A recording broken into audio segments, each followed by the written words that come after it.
We're waiting to see. We might have a couple other mics that circulated, but I wanted to get started because I want to use every minute for this fantastic group of women to enrich us with their experience.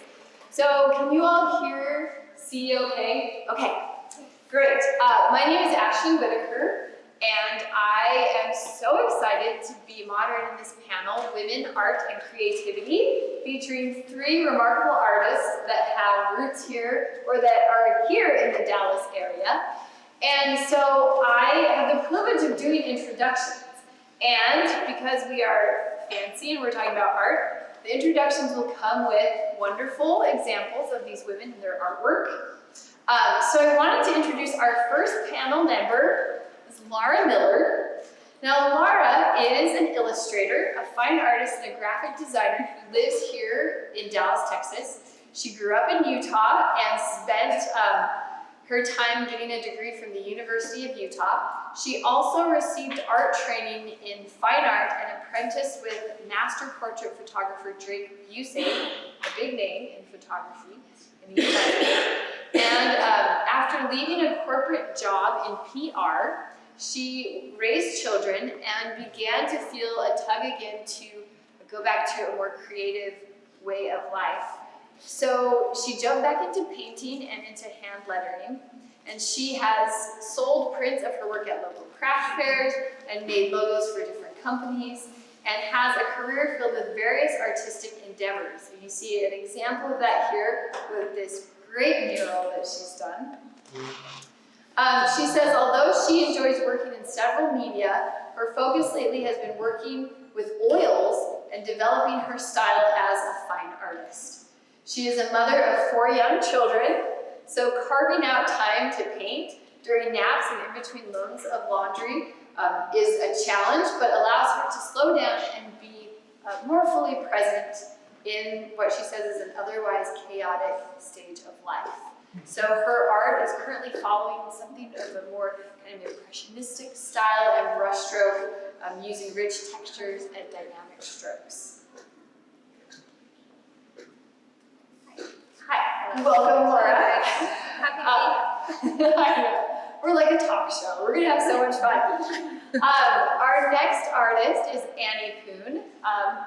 Annie is a multimedia artist based in New York City and just gave us a rich presentation about drawing her way through the Book of Mormon. So keeping her in the hot seat again. Annie has a BFA in drawing and painting from the School of Visual Arts, which she earned in 2002. And then she turned to her self-taught animation style using paper cutouts. But she actually has quite a range of media. Here's an example of one of her soft sculptures that she's done. Here is one of her prints entitled Motherhood. And then this sculptural piece as well. Annie's art practice includes the ritual of illustrating verses from scriptures every morning. She has worked in a variety of media and most recently as an author.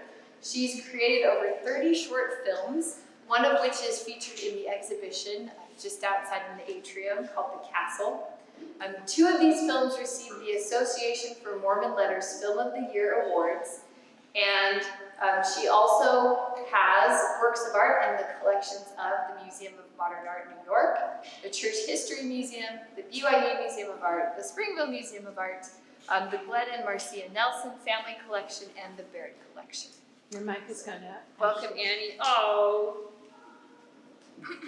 Gave up the ghost.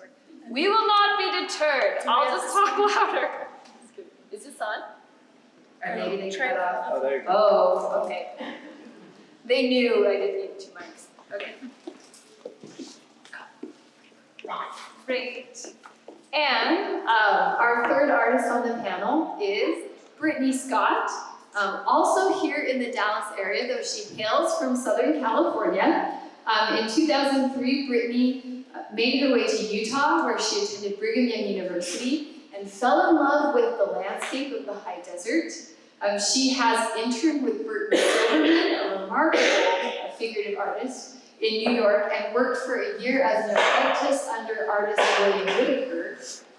After completing her degree in 2008, She became a formative part of Provo, Utah's creative community. She hosted what's called the Creative Collaborative, which is a community of artists who met regularly to discuss living a successful creative lifestyle. And several years ago, she also established what's called the $100 art show at the Springville Museum of Art, where artists can bring their work and adoring fans can pay really reasonable prices for art. I go there every year. If I can get it, it's quite popular. In 2016, Brittany also guest curated emerging artist Primavera at Meyer Gallery.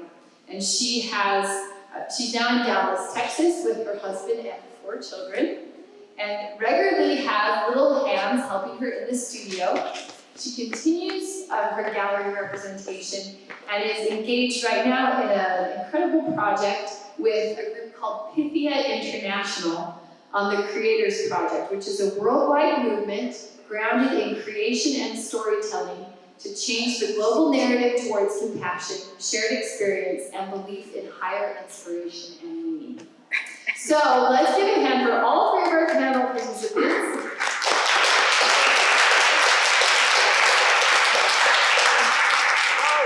I'm sorry. Here's Brittany's an example of her work, which is also out in the show in the atrium. Some figurative work, and then one of her current religious pieces I've ever seen. All right, so with our festival here being focused on women, I thought we could start talking by asking, in your artwork, how does your role or your identity as a woman inform your work? Does that have a strong resonance as you approach your art? What role does that play for you? Who wants to go first? Go ahead. Well, last night, Sister Eubank said that our greatest masterpiece is our life. And that really resonated with me because I have found that as I am more authentic in my work and creating art that really deeply is meaningful to me, people can sense it. You can feel it when you go to my work, when you see my work. You can tell if it's something I'm creating just to make a buck or if it's something I'm creating because it's something I'm passionate about. And in this social media age that we live in now, our lives and who we are and this masterpiece we're creating is really a part of our work. More often than not, I find that I have collectors who start following me or want to acquire my work because they have followed me on Instagram or they have seen who I am and what I do and they like what I'm putting out into the world. Additionally, I've thought many times at the beginning of large projects, why are you asking me to do this, Heavenly Father? Like, certainly there are so many other artists that would be more qualified or better or more capable that are usually male artists because they have more time to create.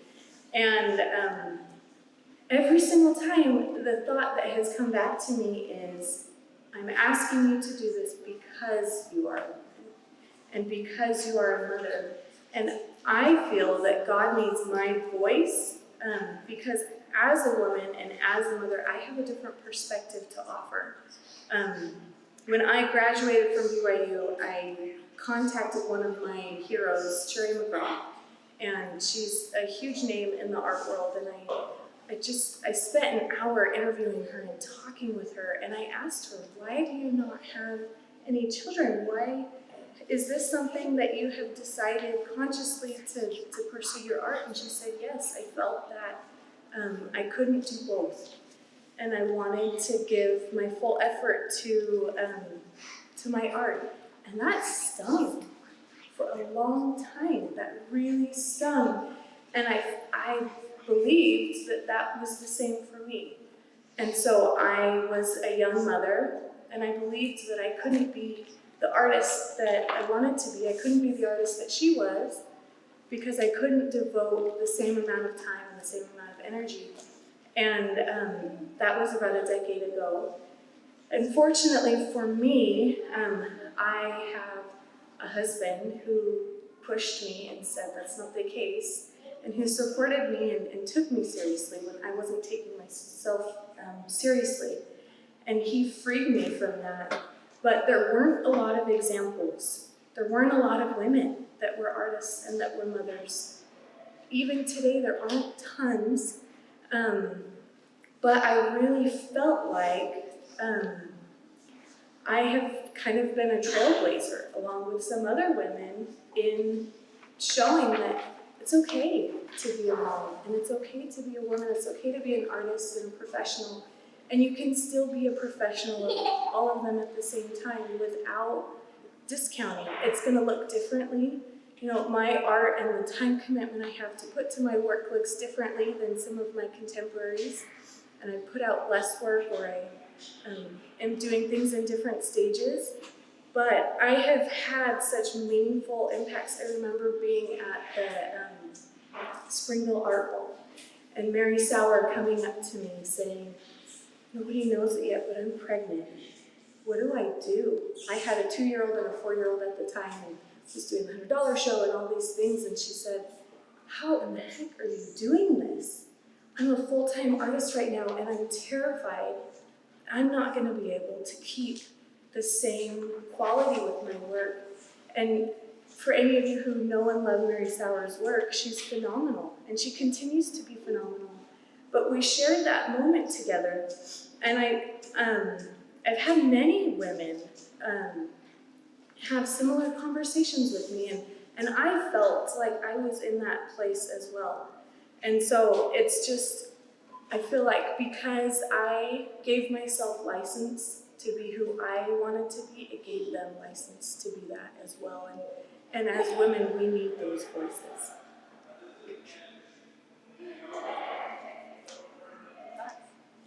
I just have a short answer to that. I actually, when I saw the question, how does being a woman influence your art, I thought it didn't really influence me at all up until I started to read these poems by this woman, Rachel Hunt Stevenick, and she wrote a book called Mother's Milk, and it's all about Heavenly Mother. And up until that point, I had just been making these black and white animations with myself as a character, and it was based on dreams, but really didn't take into account my womanhood. And when I read her poems about Heavenly Mother, I started thinking about all the women who are creating work about Heavenly Mother these days. It's becoming much more common, and I started thinking about that myself, and I started to create these sewn characters that were these little sculptures that were sewn on all the lines of the drawing, and they were like quilts, and I started thinking about the women in art who were making quilts at this time, and I started to feel connected to them. And as I thought about the quilting that my mother taught me to do, I started thinking about the line that goes back to the women of my heritage who also would sew. And so that's sort of an exciting new frontier that I'm kind of busting into through making these sewn sculptures. I don't have a very long answer to that one either. I think people said really great things. For me, just as you talk about being a mother, I think definitely plays into just finding time to make art. But I think it's important that I keep doing it and having my children see me do it so that they know that I am their mother and I love that role, but that I'm also an individual that has dreams and goals as an individual, and for them to see me work in that way and to teach all of them, my daughters and my sons, that you can be a fully formed person and have different obligations to different things, but it's definitely possible. Thank you. I feel in some of the comments that you shared, I mean, if we're talking maybe about identity, there's traces, and this doesn't surprise me, of faith in there, and ideas related to faith and to maybe a more eternal identity. So, I'm always interested in speaking with artists who are members of the church to see in your art, what role does faith play for you in your art? Or what role does your role as a disciple play in your art? How much does that inform your practice or even your approach to your practice? You're smiling at me. Do you want the mic first? I love this question. I decided when I was getting ready for the panel, I decided I would practice this question, and I talked to a friend who is Jewish, and I thought she'll be perfect because she'll be sort of a fresh, clean slate for me to talk to. And I was telling her the stories not of the work that not the specific pieces that I made, but I told her about an experience that I had. I was in the celestial room of the temple, and I go in there and I'm in awe of all the decorations, and I saw the flowers and the furniture so elegantly sculpted, and I was sitting there, but right in front of me there was like a dish, just a clear glass dish, and it was empty. And I sat there and I thought, why is this dish empty? Everything here is so full and so abundant. And as I looked at the dish, I had this inspiration that said, you are like this dish. You can only fit so much, and what you put into this dish can either be things that don't matter, or it can be the things of the Lord. It can be good works, it can be your artwork that is dedicated to me. I don't feel like to make work that's involved with your faith, I don't feel like it has to look religious, but if you dedicate your work to the Lord, I feel like your life will feel much more worthwhile. And so I want a dish like that to put over my desk to sort of remind me, what am I going to fill my life with, and what will my artwork be dedicated to? I think all of us who have been raised in the church, in the primary, we're taught to memorize the articles of faith, and the 13th article of faith ends with, I'm spacing out, but if there's anything lovely, virtuous, of good report or praiseworthy, we seek after these things. And I think, for me personally, in my art, I think that notion has been reinforced throughout my life, that we try to seek out the beauty, we try to seek out the positive, and not that all works of art need to be positive. There's a place for certain emotions, obviously, but for me, I think in my artwork, I definitely am always looking for what's beautiful, what is uplifting. And I definitely feel the Spirit working through me as well. It's, we also talk about feeling the measure of our creation. And I think for me, art is how I feel the measure of my creation. We've been given talents and we've been given gifts that if we pursue them and if we consecrate that work to the Lord, that it's made larger, and it can also bless others' lives as well. And my answer is similar, in just that faith informs every aspect of my life. And it doesn't matter if I'm painting something religious or not, my hope is that my faith and my testimony will be imprinted into the paint. And I truly believe that our spirit as artists, as creators, just like the great creator, God the Father, our spirit is transferred into the creation of what we create. And I believe that a portion of my spirit is transferred into my paint and into my painting. And so when you stand before my painting, I hope that it will testify of the things that I would testify of. And to me, that's why original art feels different than looking at a print of the same image. Thank you so much, all of you.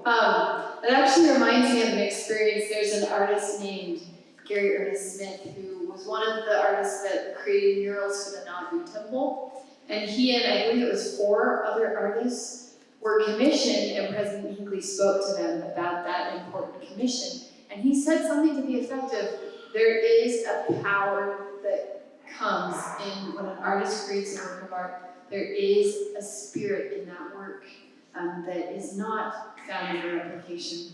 So I think there's something really beautiful about these ideas and what we're doing.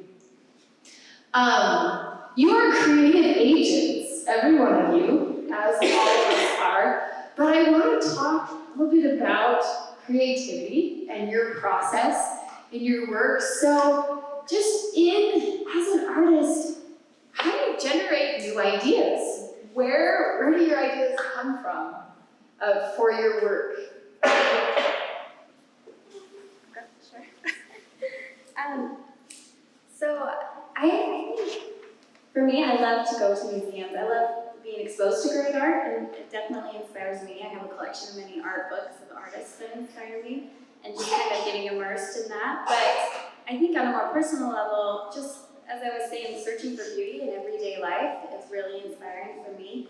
Right now I have 4 little children that run all around my house. I just had a baby last October, and I am so in awe of their little bodies and the miracle of our bodies, just the way they grow, the way they interact with each other.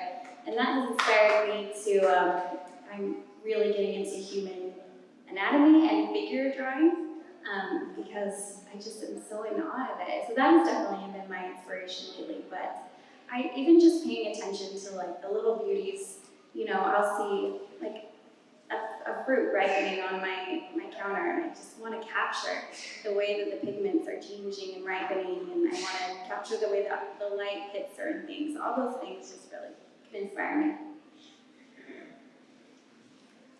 For me, all of my ideas come by way of revelation.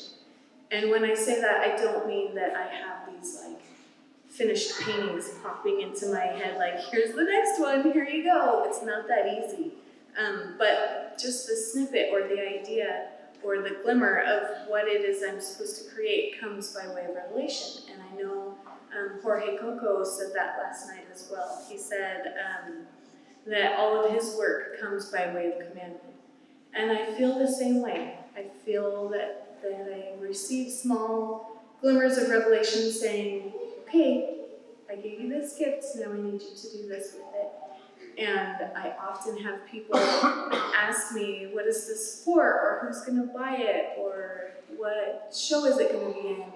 And I sometimes sheepishly say, well, I don't really know yet, or I don't have a buyer, or I'm not sure, but what it comes down to for me that I've recently realized is that it's really none of my business what it's for. And the more I can maintain that mentality and that perspective, the more the Spirit and the Lord can use me as a vehicle for His purposes. So it's really, really, really important for me to connect spiritually, to spend time in scripture study, to spend time exercising. That may sound silly, but that really is like connecting my body and my spirit is really important. And then also giving myself time to play. I've been going through The Artist's Way again, Julia Cameron's book, and giving my little artist child time to play every week and regularly is so important to continually remember, hey, it's okay to do things that are outside the box. It's okay to do things that maybe you wouldn't have thought of. It's gonna be okay, just trust me. That's kind of what it is for me. My work is really faithful also, and my inspirations are not lofty. They are children's book illustrators and watching TV shows that I binge watching a show about renovating chateaus. I mean, things like this, random things. Taking sewing classes, or just taking walks by the river, or going to the bookstore. Comic books, I like zines. I like to look at zines. I just love the work of children, and so just doing things that are not related to art that's how I get my ideas. So for instance, you know, watching all these shows about French real estate, and suddenly I'm thinking of the furniture in my mom's house, which is very fancy and beautiful, and then I start collecting Christie's auction catalogs with furniture, and then suddenly that turns into drawing pictures of the inside of my mom's house with this gorgeous furniture, and me sitting by the grandfather clock, and all these random influences sort of start coming home to me, and then they start painting a picture of my life. So I feel like the best way to get inspiration is to really just get outside of the art, get outside of the studio, and have hobbies. That's what I do. I like all these things. What about risk? I mean, an idea comes to your mind, and maybe it's a little bit risky, or you alluded to the idea of doing something outside the box. How do you approach taking creative risks in your career, in your life? Anybody? Annie? You know? So Somebody else can cover. Well, there's a book I love called Art and Fear, and yes, I see some nodding. And the authors talk a lot about this, and one of the biggest takeaways that I have is how important failure is, and that actually failure is just part of the process.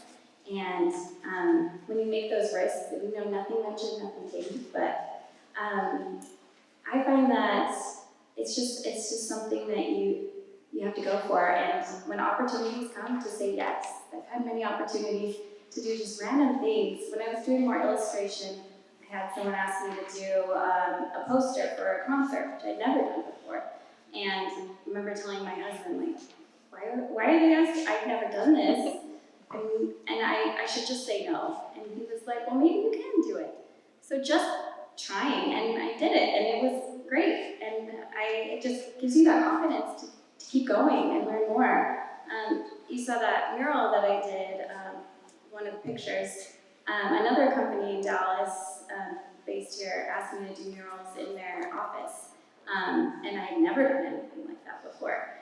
And again, was thinking, I should just say no, like, who am I to do something like this? And I just did it anyway, and it turned out well, and I felt like, okay, I can keep going. Someone else asked me, and I just keep going. And there are many times where I have failed at things, and but you learn from them. You learn from every failure. So I think having a support system, like your husband was saying, my husband is always telling me, you can just do it, and yeah, great things happen when you try. Can I just add to that? Just do it.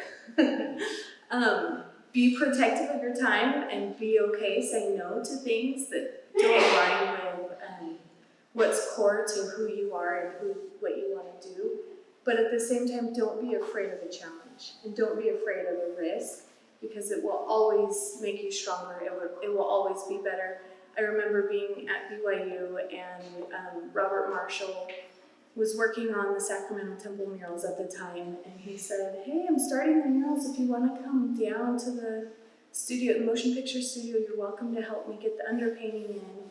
And I was so afraid that I let like 4 months pass, and I finally came to him and said, okay, I'm ready to do that now. He's like, I'm like halfway done with the murals, and the time has passed. And that stuck with me because I missed out on such a profound opportunity. I could have gone to that temple and seen those murals and known I had a part of that. But I was too afraid to mess it up. And really, now at the stage I'm at in my career, I realized like I couldn't have messed anything up. The whole painting would have been painted over. I had no reason to be afraid, but I think sometimes we're so worried about image or failure or what people will think of us that we don't even put the first step out there to try. And really, like, games are won when you're trying. They're not won when you're sitting back worried about it on the sideline. I love that. I like the idea of just being brave, and that's what the whole question is about. Don't be afraid to make, when I'm trying to think of a piece, when I'm thinking of what I'm going to try to express in my piece of art, I look at what it is that I'm struggling with, what is it that I'm covering up and not talking to other people about, because the whole point of art is that you can say something new, you can say something that maybe you couldn't say with your words. And so I think about what are the things that are kind of boiling around inside of me that it's going to poison me if I don't get it out. So I can put it out in kind of a code. And if someone looks at it and says, why did you do that? It kind of cripples me a little bit, and I have to just take a step back. My husband was looking at my video that I have out here, and there's a scene where my feet are shown in the bathtub, and it has nothing to do with the animation. He just said, why did you do that? And it was a risk that I took, and I was afraid when he said that. People aren't going to like it, they're just going to think I'm weird. But other people have said, why did you do that? I just love that. That's my favorite scene in the movie. And Keith Haring, in his journal, he wrote that every artist can make an infinite amount of pieces of work, because every moment we are different, every moment life is changing, and every moment there's a new opportunity, and we're never stagnant. So I think, yeah, just show what you couldn't show through words in your art, and that's why you take risks. can I add something Of else? course. Additionally, don't be afraid of trying things that you're not good at with your work. A lot of artists will get pigeonholed into like dog portraits because they're really good. They have that one person commission them to do a dog portrait and it's a success, so then they just do a bunch of dog portraits and they're scared to try flowers or landscapes because they think that they're not going to be as good, and everyone has this idea of them here, and if they do something else they might be down here. Raise everything and don't be afraid of doing things that you're not good at and kind of always pushing yourself. I've heard so many of my art heroes say, don't ever worry about that. Don't ever get so caught up in trying to be perfect at one type of thing that you lose sight of how to improve in other areas of your craft. Awesome. I'm sorry about that. I just want to check our time. By the way, we do want to have time for questions, so please be thinking. And we're hoping to have some time to let you talk to our artists as well. So it sounds all of you worked in a range of media. All of you have shared moments where you've really been vulnerable in trying new things and putting yourselves out there, which I think is really instructive for all of us in any avenue in life. What happens when you hit a roadblock, total roadblock, or a wall, call it what you will? How do you work through that? How do you overcome those moments? Can you give us some examples? Sure. Wow. Thank you. I think the first step is just realizing that being blocked or creative blocks are absolutely part of the process. You're never just gonna, what's that phrase, one about 1,000? You're never just gonna do everything perfect. It's just part of it. And I think it's been easier for me when I realized that, and I kind of lean into it more. And as Brittany was saying, you know, trying new things is a great way to get unblocked. You know, maybe even if you're an oil painter and you've been doing landscapes, do figure painting, or even I love using different mediums. I'll do a lino cut print or a mural, or just that's a great way to just get going and inspired. I also, there's a lot of things that people do, like do something every day with art. There's different prompts that you can see now. For me, if I just do something every day, even when I just do not feel like it, and I just feel the resistance to do something, if I just go in and I sketch, and then it's just, oh yeah, I love this, and then something will come from it, and then the next day it's easier, and you just build on that. Also, she talked about The Artist's Way by Julia Cameron. It's a really great curriculum to help people get unblocked. And her big thing is to have morning pages, she calls. And I kind of translated that into journaling, and you can get ideas through what you write, or it's just a great way to release all the thoughts going through your mind that keep you blocked. Get it all on the page, and then you find yourself freer to approach the easel or whatever with a clearer mind. I agree. The Artist's Way. It's a 12-week. All three of you? Yeah. Like every artist you've ever heard The of. Artist's probably. Way, everybody. 3 witnesses. It's a commitment. It's by Julie Cameron. It's a major commitment. It's a 12-week program. You have to write 3 full pages of journal every morning. You have to take yourself on an artist date. There's all these things, but it gets you going like nothing else. It is amazing. And so just like Laura, I would say writing helps me get out of my own head and get things on the page so that I can sort it out. But also I would say playing. Like giving myself the freedom to play with my kids and be silly or crazy. I just took myself to Little Women. It was amazing. And I came home so inspired and so excited.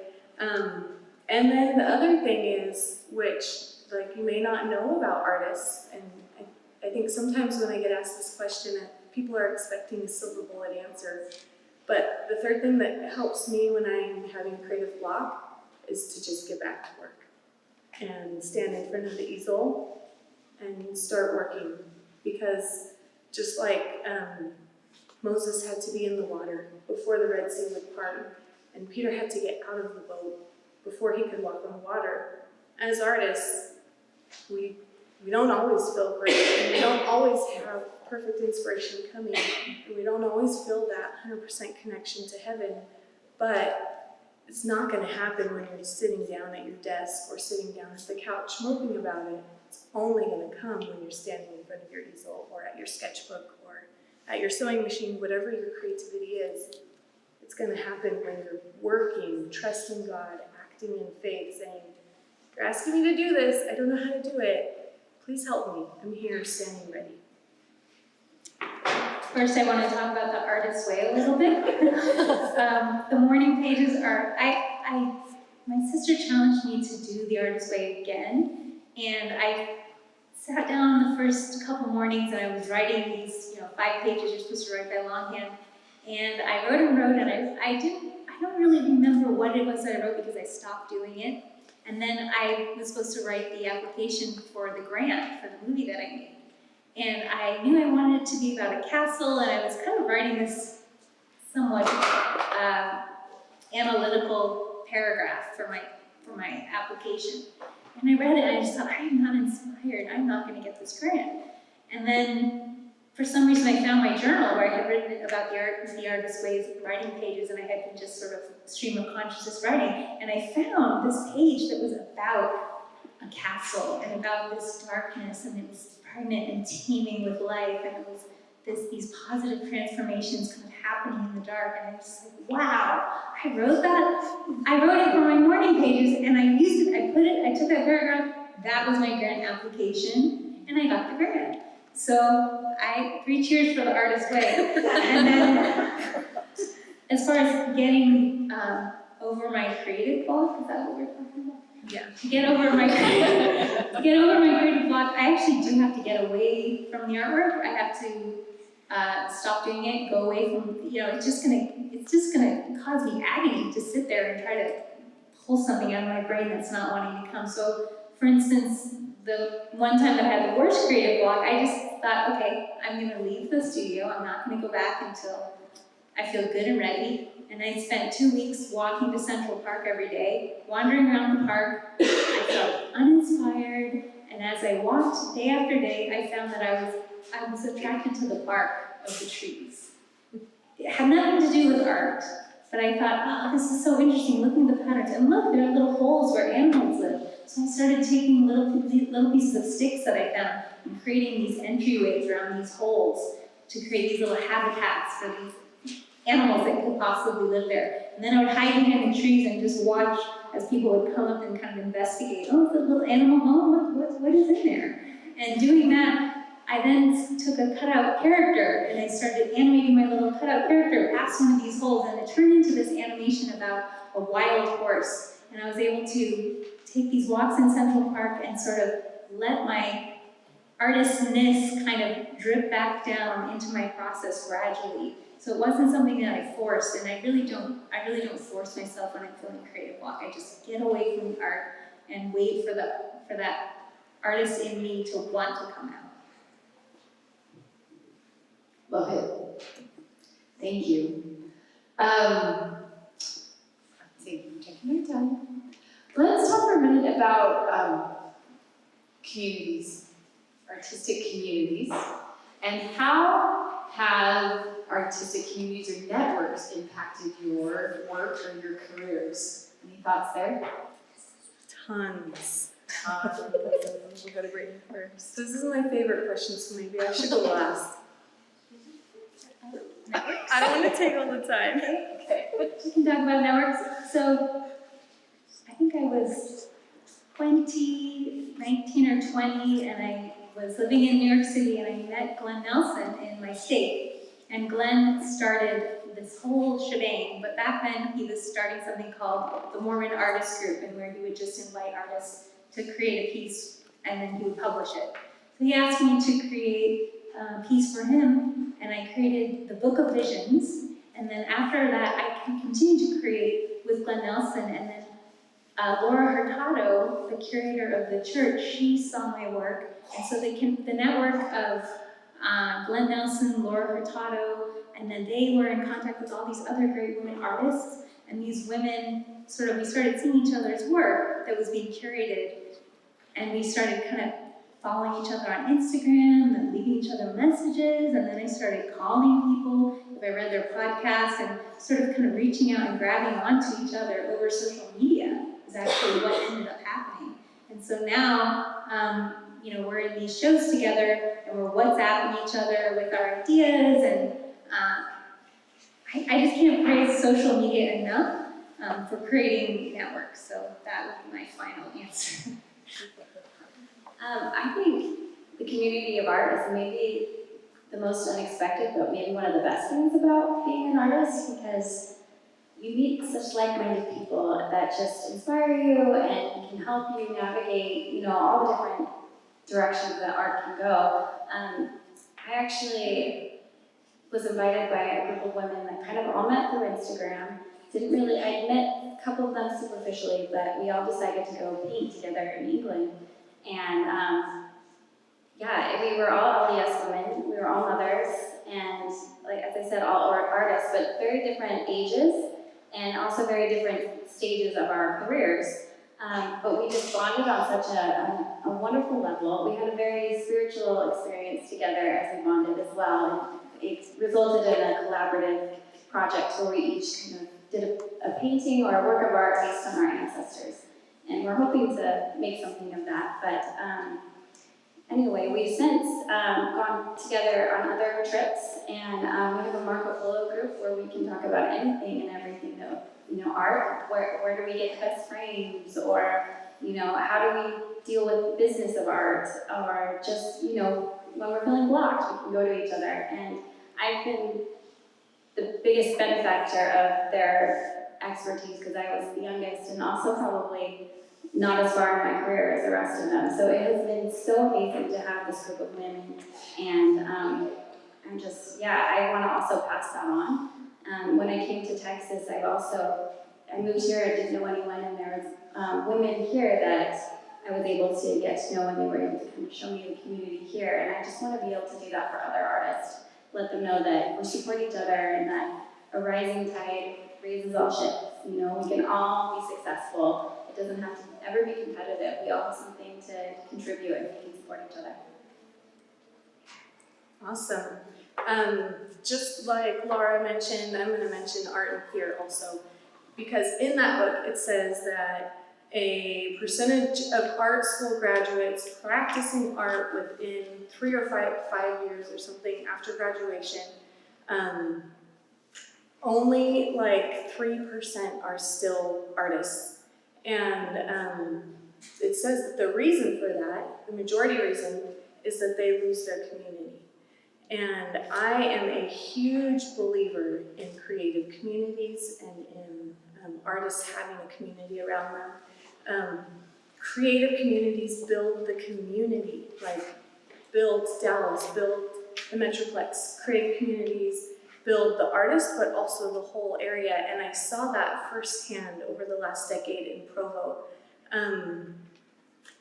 So many of the artists that we all know and love in the LDS art market started out coming, I remember them 10 years ago, starting out coming to Creative Collaborative.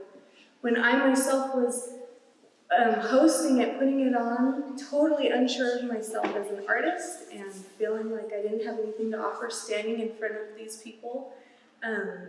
I made friends like crazy, and they all also felt unsure of themselves. And I have so much friend pride now as I look around and see them soaring in different galleries all over the country and presenting in all these different places. And I don't say that because I think I did anything, but the community of us being together raised all of us. And then also, I wanted to, sorry, I just lost my spot. The reason why it was so profound is because they internalized the fact that not only is it possible for you to be an artist, but it's possible for me too. And that is such a key, pivotal message in Art and Fear. It's so easy for us to look at someone that's very talented or that has money or that has opportunity and say, well, of course you're successful, of course you're an artist, but is it really possible for me? And communities provide that. communities help us to believe and internalize that it's possible for me too. Like little me, I know all my flaws, I know where I probably won't be great at this, it's possible for me too. And that is the power of the community. As women, that is our greatest strength and attribute. We are nurturers and gatherers. We're community builders. We don't talk about that very often. We don't talk about that in Relief Society. We don't talk about that in the church. But we are. That's our role in the home. That's our role in the ward. That's why we have this new shift in ministering. And so it is so important for us as artists that are women to have our voice heard because we are community builders and because we will bring people together and lift them up. I remember I wanted to get into Meyer Gallery so badly, and I had talked to Susan Meyer and it just wasn't working out. And I worked on all the things that she said, and then I talked to her again and it was like, sorry, like it's not gonna work out. And so I remember thinking, if she's not gonna take me seriously, then I need to give her a reason to take me seriously. And that's where the $100 show was born. I gathered all of the artists in her gallery that I admired and respected and that were my art heroes. And I said, she's taking these guys seriously. Like, I'm gonna hang out with these guys. So I invited them all, but I wanted to also lift other people. I didn't even really think about it, but I invited half artists from her gallery and half artists that I knew from Creative Collaborative who wanted to make a name for themselves and wanted to have greater experiences, but weren't being taken seriously. And so we all started, there were 25 of us, and we had a huge crowd, like 500 people, and sold most of the paintings that opening night. And it was such a testament to me that we as women know how to organize, but we know how to to reach out and to build these communities. And so that's one thing that just has become so passionate to me. I love that idea of reaching out, and that's what I wanted to comment on, is just a kind of a nuts and bolts answer of how to create or become part of a community. I think podcasts, if you find a podcast that you really like, and they interview a lot of people that you really like, listen to the podcast, write down who it is that you're interested in, send them an email. They will be friendly to you. You can catch on to a network that's already there and grow as part of that network. Glenn Nelson does a podcast of LDS artists every month. And Micah Christensen also is in Utah. He does a podcast for Zion Art Society. And I've had so much fun just listening to those podcasts and then being like, you know what, I can email that person. I can become friends with that person. And they really don't mind when you reach out. People love it when you reach out to them and make them feel famous. So that's just one of the nuts and bolts answers of a way to get into a community or to help form one. Yeah. I'm glad you mentioned that because that was one of my follow-up questions. Any other advice?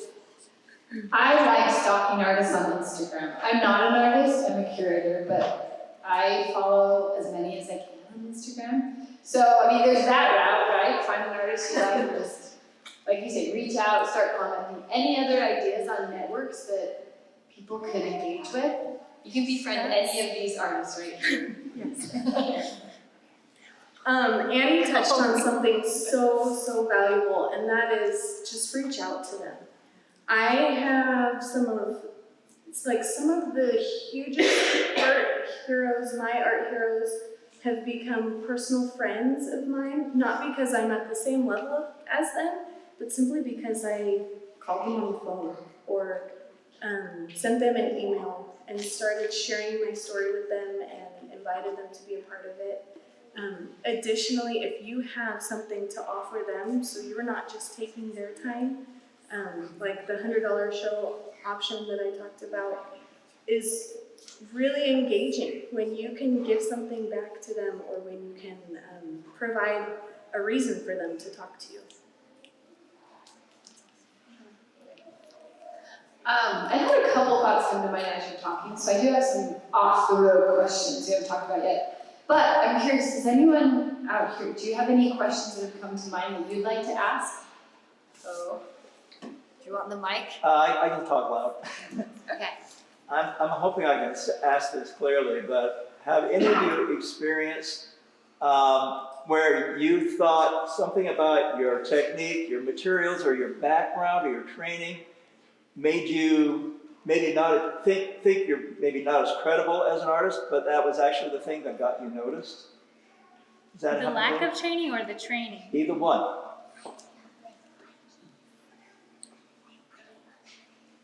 Go ahead. Go I for would it. say, I don't know if this got me noticed, but I don't have a bachelor's in fine arts. I don't. I grew up doing art, so it was something that I always loved, but I kind of went a different direction when I was in college. And I think more so I sometimes have like that fraud complex. Like, do I deserve to be on this panel right now? I definitely have those feelings right now. But I think overcoming that is just, like we said, overcoming fear, and I think people will recognize your love and your passion for it, whether you have a degree or not. But that is definitely something that I struggle with. I don't know if anyone's necessarily pinpointed, oh, she doesn't have the credibility, let's bring her in. I'm waiting for that to happen. That would be great.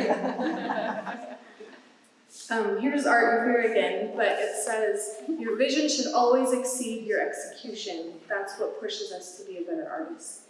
And I have that all the time. I always feel like, oh, why can't this painting just look like that? Or why can't I just make that mark? Why can't I just make that stroke? And I think that just never goes away. We always feel that. We always want to be better, and that's what pushes us to be better. If we were at the same level, then we'd stop trying. And so I think it's important to always feel like you're not credible enough. And we all feel that way. But likewise, I haven't had the experience where it's like, yeah, she's underqualified, let's pull her in. I feel like it has had that experience. When I stopped doing painting, and then I just sort of took a little flip book that I made in the corner of one of my books, and I had done a flip book of my husband, my fiance, and I'm kissing. And I thought, oh, well, why don't I film each of these? I mean, I cut them all out. I filmed the little pictures, and it turned into an animation. It was my first ever animation, and I loved it. And I thought, well, I'm just gonna be an animator. I'm not in the animation department. I'm in the painting department, but I made a little animation of myself decorating a room for Christmas. And I used my hand to draw the fireplace, and then you saw my hand putting the Christmas tree up and decorating it. And I showed that animation to the biggest animation company in New York. I just emailed it to them, and then they called me. I was standing in my kitchen, walking out the door to get on a plane to Singapore, and they said, hi, this is Curious Pictures. We really loved your animation, and we'd like you to be a director for us. And I just froze. And then they called me in, and I went in, and I was just a brand new animator, I guess. And they looked at me and they said, you're so young. We just didn't expect you to be so young. And I was really intimidated. And then I went home. I didn't send a follow-up email. I didn't send a thank you, and I didn't call them back. And I didn't work for them because I was too freaked out. The opportunity just completely passed me. But people did continue to like the animations, and eventually I was able to get the confidence to kind of say, yes, this is what I do. I'm serious about it, and now I feel confident contacting companies again or working with clients, where before it was recognized, but I was just, not ready to be recognized at that point.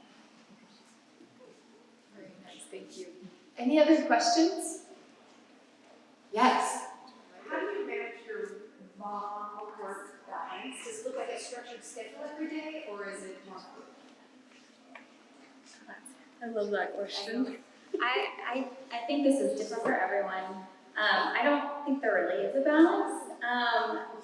For me, I wish I could spend more time in my studio, but I've come to a point where if I push it too hard, I'm neither a good artist nor a good mother. It's something's always got to give, right? And I think what I make peace with is there are seasons and times of our life. And right now, I have a newborn and I have 3 little kids running around, and that's the season I want to be in. Babies don't keep, and I'm enjoying that. But I also, as I said, want my children to see me working. And so I try to make that a priority, that they see that this is still a passion of mine, and I try to go in there when I can. I try to involve them when I can. But I do look forward to a time when I can put more time into it. But I think, as I said, you're not going to be at peace unless you understand your limitations and you understand, really what season of life are you in, and just being at peace with that. My answer is similar. My answer comes from a message that Natalie Norton shared at Creative Collaborative one time, and it just blew my mind. She said, can I borrow this really quickly? She said that we always believe in balance. Here, will you hold this? We believe that balance in life is a noun, right? You're balancing it, or you're holding 2 scales. And if one is out of whack, then the other's out of whack. If I'm balancing and my child has to go to the hospital and I have deadlines and careers for my art, everything goes, right? And then you have chaos and stress. But what she subscribes to and what I have since subscribed to is balance as a verb. And this works a lot better with a broom if you're moving. But with balance as a verb, I can move and I can go upstairs and downstairs and walk through water and go up a hill. And I never lose the thing that I'm balancing. But the key to being able to do this and to balance as a verb when you have a broom is that you're always looking up.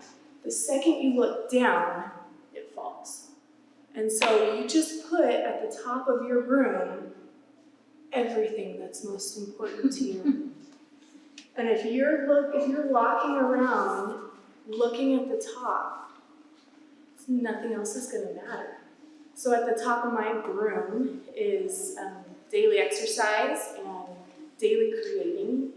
That may sound crazy to some people, and it doesn't always have the amount of time I'd like to dedicate to it, but it is very important to my emotional health to create, because that's where I connect with Heavenly Father, and that's where I feel connected to my spirit. And then also daily scripture study and connecting with the people that are closest to me. And I have a lot of structure in my day, day to day. I have tons of structure built in. I'm up at 4:30 in the morning and I go to the 5 o'clock a.m. gym. And that's only been the last 6 months. I never was doing that before. But I've seen the power and the energy that comes from exercise in my life. And I go to bed at 9 or 9:30 instead of staying up later. And then I have some time for prayer and scripture study and getting my kids off to school. And then I have a short window where I have to get everything else done, like grocery, laundries, cleaning the house. And then I do lunch. I have 2 kids at home, 2, 5, and then 7 and 9 are at school. The 2 and 5-year-old, we do lunch at 11 or 11:30, and by 12:30, they're both down for naps, and I paint from about 12 to 4 when my other boys get home from school.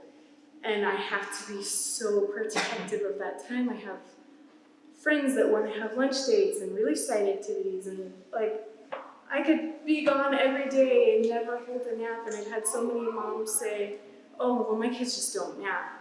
But I have to hold that nap time, and if I let it go, then my kids, they're not gonna nap if I don't make them nap. And so I have to be very, very disciplined about the things that are at the top of my broom. I like to think of, this is just coming to me now that I remember this, I think about this all the time. For Meyer, who's, we have an architect here who did a takeoff on his girl with a pearl earring, he only created less than 30 works of art, 20-something works of art, isn't it? Very few. And I struggle to be productive just because I have health problems. And so I think of Vermeer and I think he was so great, but he didn't have to create a painting every single day. You know, what was going on in his life? Was he struggling? Why wasn't he making more artwork? And so if I'm having a health problem and I can't make work, I just think, okay, don't feel guilty. It's not going to make your work any worse. In fact, it might make it better because it gives you, if you're struggling with something, it will give you strength in your artwork to articulate it. Also, there's a scripture that says, by small and simple things are great things brought to pass. And I love that scripture because I think, okay, if I can get off the couch for 5 minutes, I can just take a little bite out of that elephant that I'm trying to swallow, and it doesn't matter how quickly I get it done, because I just need to take care of my life's balance. I need to take care of my health first, and then the artwork will come, and I don't need to pressure myself to go beyond, to run faster than I have strength. So I just don't set these unrealistic deadlines for myself. I set a goal and then I work towards it, but I'm not mean to myself. I don't bully myself if I can't do it. And the art world lets you too. At least in my experience, people are pretty understanding when things happen in our life, and we sometimes put more undue pressure on the outcome than the rest of the world expects us to. I agree. Those are great insights.